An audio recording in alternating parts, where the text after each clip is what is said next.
On 1:23 p.m. on April 11th, 1955, Chinese Premier and the First Minister of Foreign Affairs, Comrade Zhou Enlai, along with his delegation of a total of 11 Chinese nationals, is about to board Air India flight number 300, or more commonly known as the Kashmir Princess. He's about to be on his way to the Bandung Asian African Conference in Indonesia. However, in less than 3 hours, the plane would explode, killing all 11 Chinese nationals on board. Along with it, 5 out of the 8 cabin crews from India. So, if the Chinese premier, the second in command of the Chinese Communist Party, was killed, wouldn't this make international headlines? How come nobody's ever heard of this? Here comes the plot twist. The Chinese premier, Zhou Enlai, he changed his flight route at the last minute, citing health emergency due to an appendectomy. Now, we need to do a very deep dive into this story. And it is because of this assassination attempt, the Chinese will end up reaching out to the Soviet Union and started their nuclear weapons program. Eventually, they would develop the hydrogen bomb as well. This event would go on to alter the course of our history. So, here are the main characters of this story. You have Chinese Premier Zhou Enlai, of course, second in command of the CCP, behind the Chairman Mao. We have one of the co-pilots that survived this plane crash. His name is MC Dixit. Yes, that is actually his real name, MC Dixit. He was one of the 3 survivors of the crash. This story was finally able to come to light thanks to his bravery and his witness testimony. Another main character, Generalissimo Chiang Kai-shek, leader of the Kuomintang, the Kuomintang. He fled to Taiwan after losing the Chinese Civil War. CIA Director Allen Dulles. Remember, he was fired by former U.S. President John F. Kennedy. And when President Kennedy fired him from the CIA, he also said that he would splinter the CIA into 1,000 pieces and scatter it into the wind. President John F. Kennedy also promised to withdraw all U.S. troops from Vietnam. And of course, then he went to Dallas, Texas, and he never came back. Also, just a side note, Allen Dulles was also the head of the Warren Commission to investigate the death of JFK. Seems to be a little bit suspicious. And finally, another key player in this case, India's most legendary spy master and detective, Rameshwar Nath Kao. So, after a thorough 5 months investigation and traveling across Asia, Arun Kao, he was finally able to crack this case. In the end, it was a collaborative effort between Chiang Kai-shek and the Taiwanese government, along with Allen Dulles and the CIA. And this was an operation to take out the Chinese premier for the Chinese involvement in the Korean War in order to sour the relationship between China and India. It's very important to mention that even though China went to war with India in 1962, back in the 1950s, China and India were actually considered best friends. They were actually great neighbors that got along really well.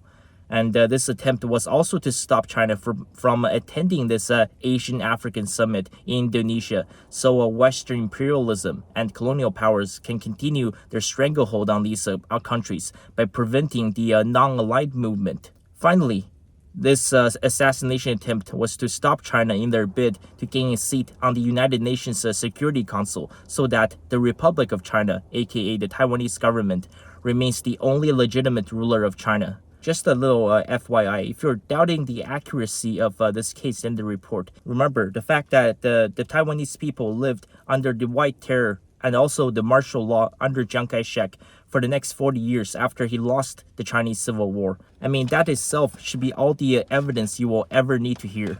Who would you rather trust, the Chinese and the Indian government or the CIA? It's up to you. So, let's go back to this plane ride. Why didn't Premier Zhou Enlai choose the Chinese plane to start with? Wouldn't that be a much better choice? Well, you see, back during this time period, China was completely closed off from the rest of the world. This was when China was truly communist. Back during this time period, the United States and the United Nations only recognized Taiwan as their one China policy. So, a foreign plane arriving at this conference could be seen as hostile. So instead, Premier Zhou Enlai, he arranged the Kashmir Princess flight with Indian Prime Minister Jawaharlal Nehru. The plane took off from Bombay, or modern-day Mumbai, and landed at the Hong Kong airport at roughly 11:50 a.m. local time in Hong Kong for a 90-minute layover. It was during this time period, a Taiwanese spy, he disguised himself as one of the airport employees, and he was able to sneak onto the plane, and he placed a time bomb with a timer set to explode after 4 hours in the baggage cabin beside engine number 3. So he was trying to pull a little Operation Valkyrie there. Perhaps he looks a little bit like Tom Cruise as well. And the name of this Taiwanese spy, his name was Zhou. The declassified documents in 2005 revealed that he was paid 600,000 US dollars back in 1955. Adjusted for inflation in 2024, this would be the equivalent of over $7 million cash. So this money came from Chiang Kai-shek and also the CIA, along with Allen Dulles. So how did Premier Zhou Enlai knew that something was wrong with the plane? Well, you should never, ever underestimate the Chinese spy networks. This is true for both Chairman Mao Zedong and for Generalissimo Chiang Kai-shek. For example, here's a picture of Dai Li. He was one of the top Chinese spies during the Sino-Japanese War and the Chinese Civil War. He led an operation of upwards of 300,000, yes, you heard that correct, 300,000 Chinese spies across Asia, and their headquarters was at the Peace Hotel in Shanghai. In fact, the Chinese even warned the Americans about Pearl Harbor multiple times, all in vain, because the US was in fact waiting for this attack to happen, because they're looking for a reason to go to war. The American GIs that lost their lives at Pearl Harbor, all of them died as a sacrifice. So if the Premier Zhou Enlai, if he knew about this plan, why let 11 other Chinese diplomats get on this plane? You see, the intel that he received at the last minute was 50-50. Let's say if the intel was wrong, the rest of his team can still make it to the Bandung conference. And if the intel is correct, then the Chinese Communist Party can provide concrete evidence to the rest of the world to show the evil of the Kuomintang and also the CIA and the United States. This way, Chairman Mao Zedong's China can use this as evidence against Taiwan in order to gain a seat on the United Nations Security Council. So despite all of this, Premier Zhou Enlai, he actually made it to the conference in Indonesia anyway. How? Well, he arranged an alternate flight at the last minute with Burma's Prime Minister U Nu. U Nu is the first ever Prime Minister of Burma. He became Prime Minister in 1948 after Burma gained their independence from the British.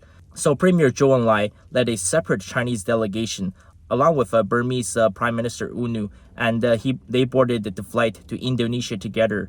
This conference would lay the foundation for the non-aligned movement that took place in 1961. This was a major blow for Western superpowers. I will expand on this issue in future videos. Now let's come back to the Kashmir Princess. This entire case couldn't have been cracked without the witness testimony from the 3 lone survivors of this crash. This included the co-pilot MC Dixit, the navigator JC Pathak, and the mechanical engineer AS Karnik. All 3 survived thanks to one fallen hero, the flight attendant Gloria Berry. So Gloria Berry, when the bomb went off on the plane 3 hours into the flight, the plane actually took some time before it crashed into the waters, and Gloria Berry, she made sure to secure a life vest for every single passenger, all 11 Chinese nationals, and every single cabin crew on board before the plane made impact with the water. She didn't even have enough time to put on a life vest for herself. And even with the life vest, the impact was too much. It instantly killed all 11 Chinese nationals on board, and also 4 out of the remaining 7 cabin crews. And the only reason why the 3 cabin crews were able to survive was because they had the life vest on them.